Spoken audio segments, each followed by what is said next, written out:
Imagine you're sitting at your computer. You're sitting there and you smell smoke. So you get up and you try to locate it. You see in the corner office a computer smoking. So you go in there and you notice that the computer is also on fire. Now, what is your next thing? You want to grab an extinguisher, but do you know what type of extinguisher to use and to make sure that it's the right extinguisher to use on this? Hi, I'm Dan Blair, and I'm here to talk to you today about fire extinguishers.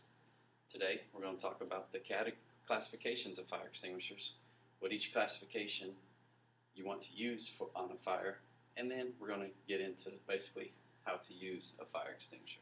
So, with fire extinguishers, we're going to talk about the classifications. There are 5 classifications of extinguishers. You got Class A, Class B, Class C, Class D, and also Class K. Those are your 5 basic types of extinguishers. Now these extinguishers range from 5 pounds all the way up to approximately 150 pounds. Your 150 pound extinguishers though are typically going to be on your flight line, used for aircraft. So now that I've told you a little bit about the classifications, let's talk about what each classification is and what we want to use, what type of fire we want to use them on. So you got Class A. Class A is your ordinary combustibles. It's your wood, paper, cloth, trash, plastics, any solids that are not metals. Now these, you can use your basic water extinguisher. Then you got Class B, which are your flammable liquids. So we're talking gasoline, oil, grease, acetones, flammable gases. You definitely do not want to use a Class A on these. Because if you do, you're going to use a Class A on a Class B. It will not extinguish the fire. It will end up making it worse. Then you have Class C, which is your electrical energized equipment.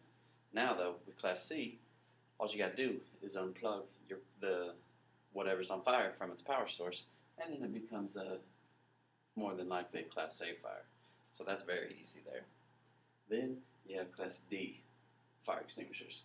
Class D fire extinguishers are used for metals. But most extinguishers that y'all are going to deal with are your A, B, and C extinguishers. And these extinguishers do come, most of them do come as an all-in-one extinguisher. Now when you look at these extinguishers, this one is a typical water extinguisher that we use around the fire station, but right there, as you can see, it clearly says water. So what would I want to use this one on? A water extinguisher. I would clearly and only want to use this on a Class A. If I use this on a Class B fire with flammable liquids, I spray it on there, I guarantee your fire's going to get a lot worse. And at the same time, there you go. Your fire got worse, you just made the problem bigger.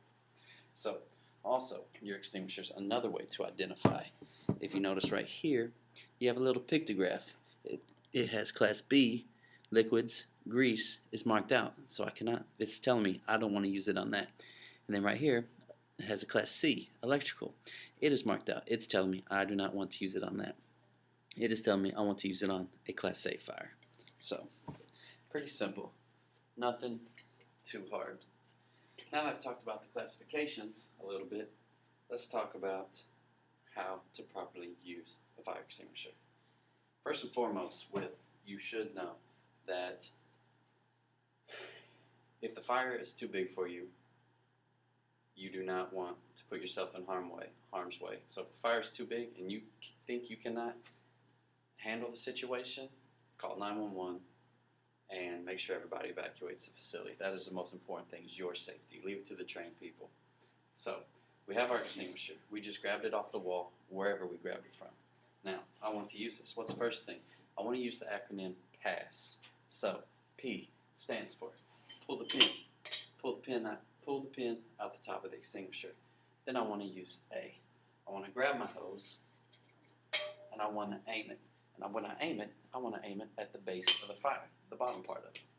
Then the S, I want to squeeze. So I squeeze the handle right there. And finally, the final S, I want to spray in a side-to-side motion.